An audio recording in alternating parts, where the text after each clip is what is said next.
venture industry has changed dramatically.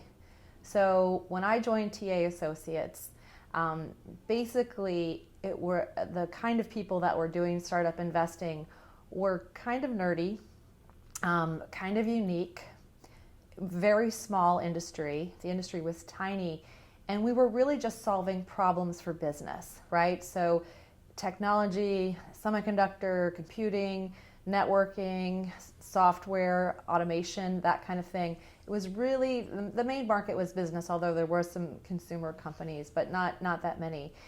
And then today, the industry is much, much bigger. I don't even know how many times, millions of times bigger.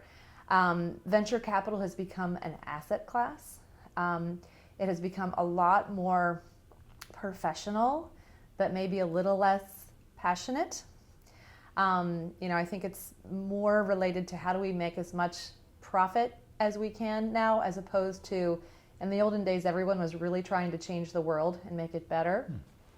I think there are a lot more people in the industry today, and I think it's a lot more consumer oriented. And so with the advent of the iPhone especially, and the powerful, computing devices that every consumer has, venture capitalists have become a lot more powerful. Like, we literally have the ability to change the lives of children, women, men, everybody on the world. And so I think with that, there should be a lot greater responsibility that venture capitalists have.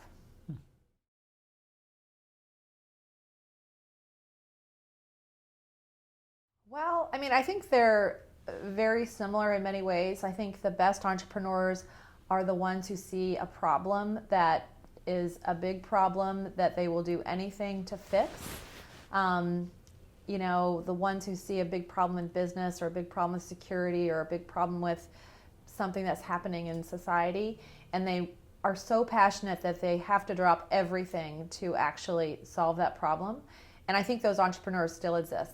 Jeff Husey and Andy Orey and Anne Bonaparte and those kinds of people, Miriam Nafisi. But I do see there are a lot more entrepreneurs today. It's a lot easier to be an entrepreneur. In fact, you don't even need to know how to write code, because a lot of it's all automated for you. There are programs like Y Combinator and others that train you.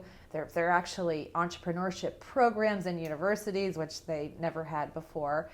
Incubation, you've got venture capital firms being your CFO and your marketing and your PR and all of that. So it's a lot easier to be an entrepreneur. I will say that some entrepreneurs, there are more entrepreneurs that become entrepreneurs because they don't want to have a boss, and they just want to be the CEO. And so they actually start out kind of deciding they're going to start a company but not having an idea.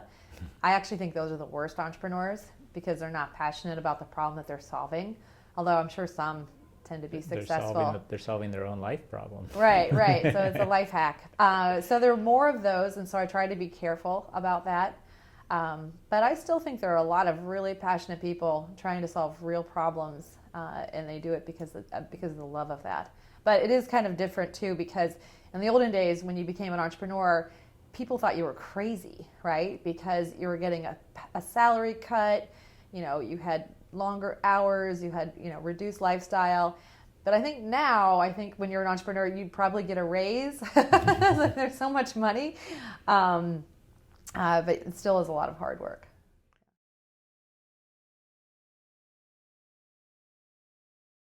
The rounds are much higher than they've ever been. Valuations, $1 billion valuation even 10 years ago was crazy, right? And now that's just kind of normal.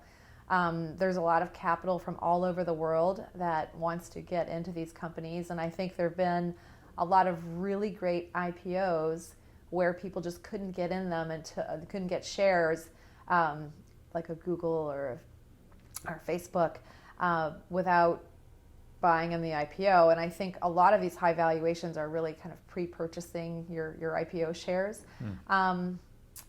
So that's kind of interesting, I would say. I think we'll have to see what happens. A lot of the valuations, as we have seen with several of the most recent unicorn IPOs have been below the private price. And so that's not going to maintain itself, mainly because people are going to lose money in the IPOs. But I think overall the amount of capital in the industry is really good for the industry. And we will see a cycle where returns will go down and capital will go down. And my favorite time actually is to invest in the down cycles because the money becomes scarce. There are fewer companies started in each category, and you can invest in some real winners. I remember at Menlo we invested in Ironport and Cavium and Acme Packet, all during a down cycle, and all of those companies did incredibly well.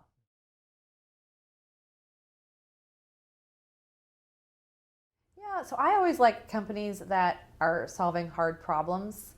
I am one of my favorite companies right now is a company called 128 Technology that's solving a lot of the problems that routing and IP have.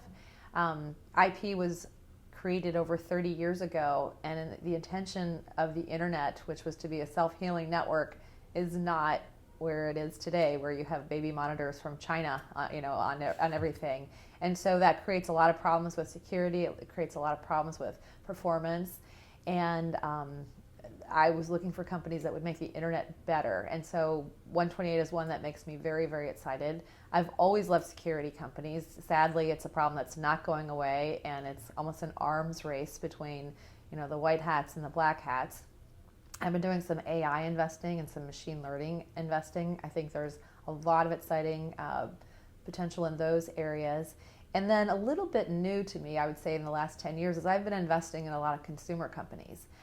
Companies like The Real Real and Olivella and Sarah Flint and companies like that, where through Broadway Angels and our networks, we just see a lot of companies. And now that the consumer market is so big with the advent of the iPhone, I've been seeing everything in consumer. So that's been a fun part of my new journey with the Perkins Fund, where we have a lot of that.